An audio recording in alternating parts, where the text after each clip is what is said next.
Bonjour à tous et bienvenue sur la chaîne Mémoire de Guerre. Aujourd'hui, je vous propose une petite review d'une repro de porte-pelle de la Seconde Guerre mondiale, donc de porte-pelle allemand. Alors, cet étui est destiné à la pelle droite, modèle 1874, qui a été très largement utilisé par la Wehrmacht entre 39 et 45. Cette pelle n'a pas subi de réelle évolution entre 1874 et la Seconde Guerre mondiale, mais d'ailleurs on peut noter que cet étui ne recevait pas que des pelles allemandes, on pouvait aussi trouver dans les rangs de la Wehrmacht des pelles françaises, polonaises, tchèques ou russes même, puisque la Wehrmacht utilisait beaucoup de matériel de prise, que ce soit des chars, des canons, des fusils, ou ici donc des pelles.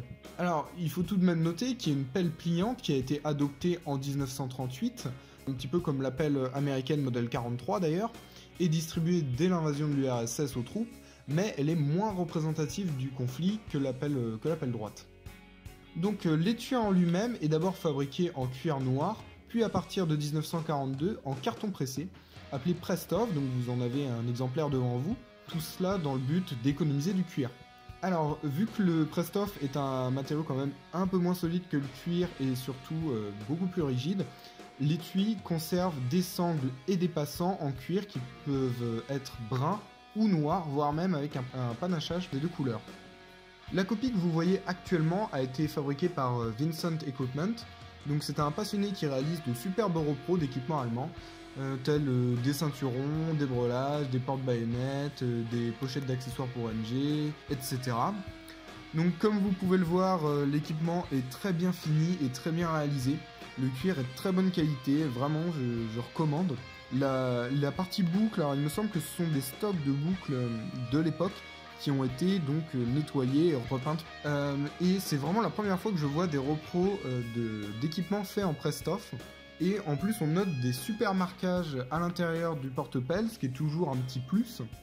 Alors le premier c'est le Waffenamt, donc c'était le bureau d'inspection de l'armement et de l'équipement, donc qui mettait un coup de tampon. On note aussi un code, donc CDG, qui représente une usine allemande. Donc ces codes ont été utilisés dès le milieu de la guerre pour éviter de révéler l'emplacement des usines et pour qu'elles ne se fassent pas bombarder, ce qui est plutôt logique. Et enfin on retrouve 43, donc 19 pour 1943, la date de fabrication de l'étui. Je vous encourage vraiment à aller voir ce que fait donc Vincent Equipment. Je vais vous mettre des liens donc en description. Son travail est vraiment très bien et donc en plus pour un prix vraiment correct, surtout au niveau de la charge de travail qui est effectuée. Voilà, un porte-pelle comme ça, c'est 30$ hors port. Et quand on sait que des porte-pelles originaux, c'est presque 10 fois plus sur des sites marchands, franchement, il ne faut pas hésiter à prendre ce genre de repos quand on voit la qualité que c'est. Donc voilà, j'espère que ça vous aura intéressé.